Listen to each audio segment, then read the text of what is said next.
What's up, guys? Paramoto here. Today I want to talk to you about cost of ownership of a 2018 Ducati Panigale 959.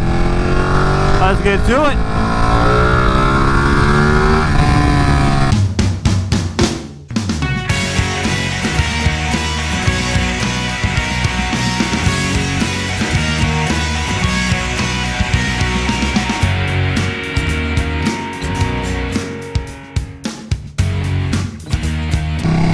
I have gotten this question a few times, some from people in regular life, some from people on the interwebs, and I just feel like I would address it. I addressed this in a couple of my other videos, what I pay for this bike. I think I did it on my 6-month review. I had like a tabletop, where I explained the cost of ownership of this bike so far to me, and I wanted to go ahead and man, my bike just kicked up something at me. But anyway, I wanted to go ahead and tell you guys what's up.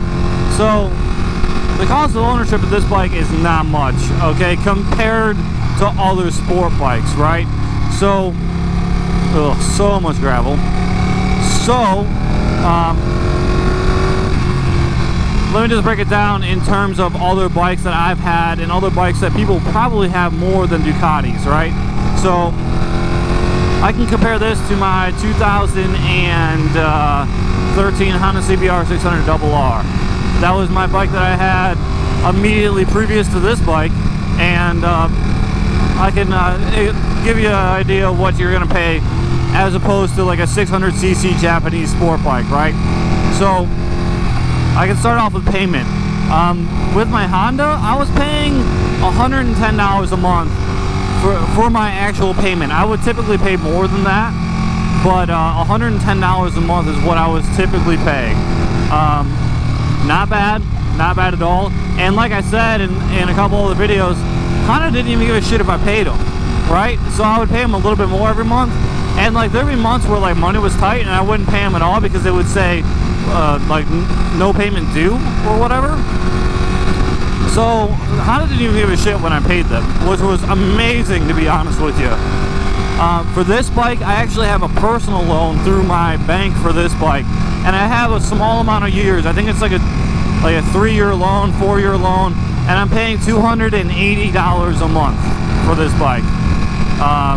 It's a lot. I know that it's a lot, but when you have an opportunity to own the bike of your dreams, you gotta take it up. I mean, I don't want to fucking live my life without having an opportunity to ride the bike of my dreams. So my payment is $280 a month, and I will say the payment on the Honda was $110, but the length of the loan was like 2 or 3 years longer. So I'm gonna pay less overall over time for this bike than I did the Honda, but I'm paying a lot more monthly. So if you break that down, I'm paying roughly $170 more a month for this bike than I was my Honda CBR 600RR, right? So that's kind of a lot, right? I mean, it's $170 more a month. If you break down what vehicle rates actually are nowadays, that's not too bad. It's really not that bad. So, and considering I don't have much other bills, my car is starting to break down on me kind of left and right, so that's becoming a pain in the ass. But other than that, I don't really have much else in the way of bills above what a normal person would have. So, it makes sense for me as of right now to have this bike. The next thing I'll talk about is insurance. So, my Honda's insurance, I was kind of cheap, and I knew I was being cheap, but I was paying about like $60 a month, I think, for the insurance on that bike, which isn't bad, not for a fucking super sport, but I had liability only. So if anything ever happened, I would be fucked. Like, anything ever happened with that bike, I would be fucked. Like, there is no way around it. I was paying for 100% of the damages to that bike, like if I laid it down or something like that. And it really promoted responsibility in riding, but at the same point, it was pretty stupid, to be honest with you. So my insurance was about $60 a month. For this bike, it's about $130. So I'm paying almost double what my insurance was. But if you think about it, I should have been paying about $110. That was my actual estimated rate that I should have been paying at the time, was $110 for full coverage, is what, you know, I actually agreed.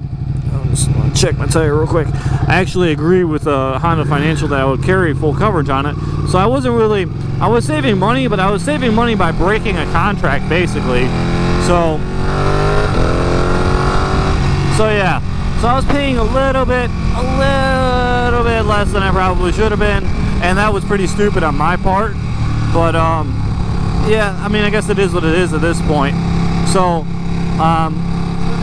60 versus, I would say 110. So I go 130 minus 110. I pay $20 more a month for insurance, horsey, which isn't bad. And I spend about $170 more a month for the payment itself. So overall, for this bike, to own this bike, I'm paying about $200 more than I would for a Honda CBR 600RR a month. So some of you are probably like, wow, $200 fucking more, that's more than I pay for everything from my bike. And some of you guys are probably like, that's not that bad. Like, I know it all depends. But honestly, it doesn't bother me. Like, I wanted this bike so bad.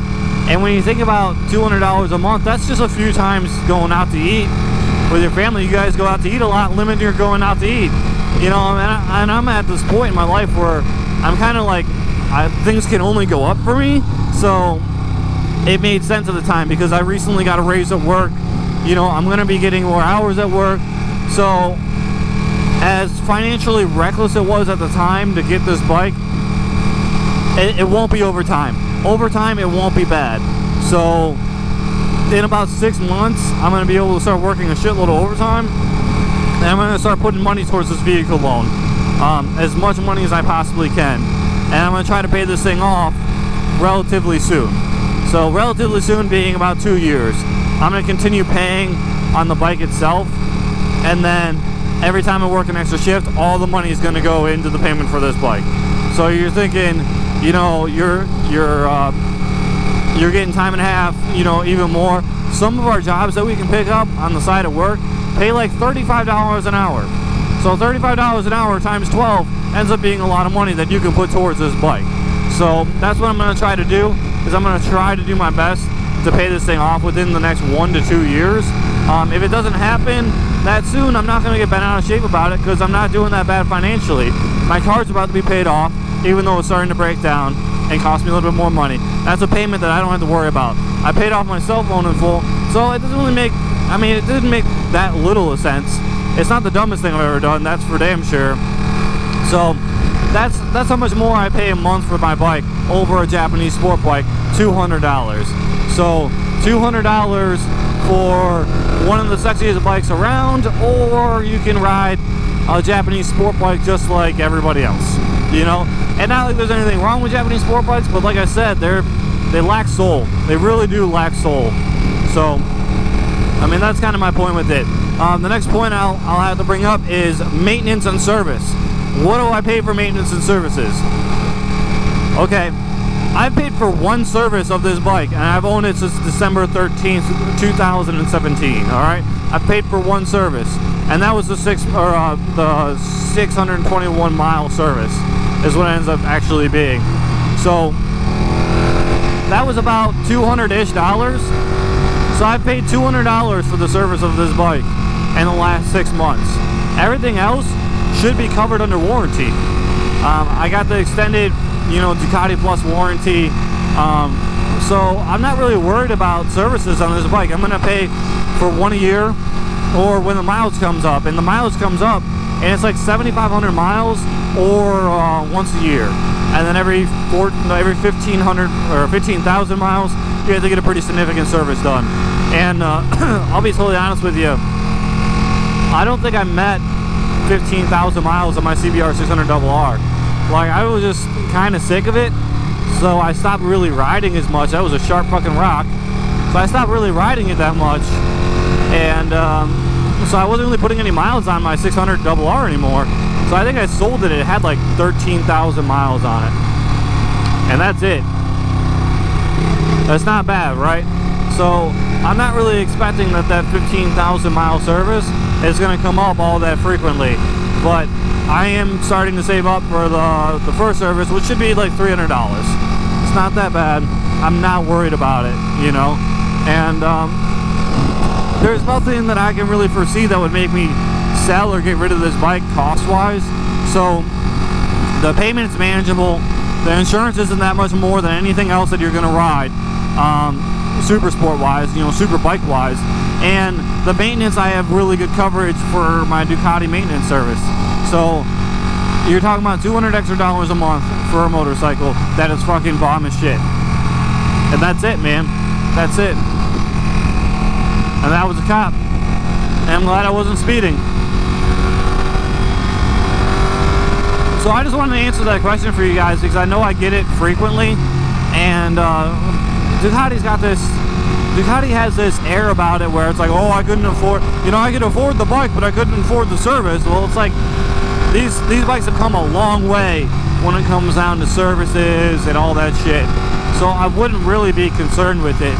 And then, you know, people will badmouth the Ducati because they're expensive. And it's like, honestly, they're not really that much more expensive than financing anything else. You know, honestly, if I had the choice and had the means, I would I'd buy my bike straight cash all the time. I've only been able to do that once in my life, and that was with the Ninja 300. So I'm not really all that concerned about it. It costs me money, but I have a lot of fun. And you gotta live your life, man, because at the end of the day, it doesn't matter if the bike costs you money. It doesn't matter, you know, it doesn't matter if you're a little bit more broke than you normally would. Are you having fun? That is what matters the most. That is what matters the absolute most. Are you having fun on your motorcycle? Are you having fun in life, right? You know, like, you gotta spend your money to have fun. And you can't just live to work. You gotta work to live, you know? Well, it's like... But anyway, guys, I'm glad you stuck around for this video. I'm glad you guys are watching. Big things are happening. I'll make a video about it soon, probably within the next week or two. Dude, I'm so stoked to be out here, to be alive and fucking doing this channel, guys. Make sure you hit that sub button. Make sure you hit that like button down below. Thank you guys so much for sticking around. Deuces.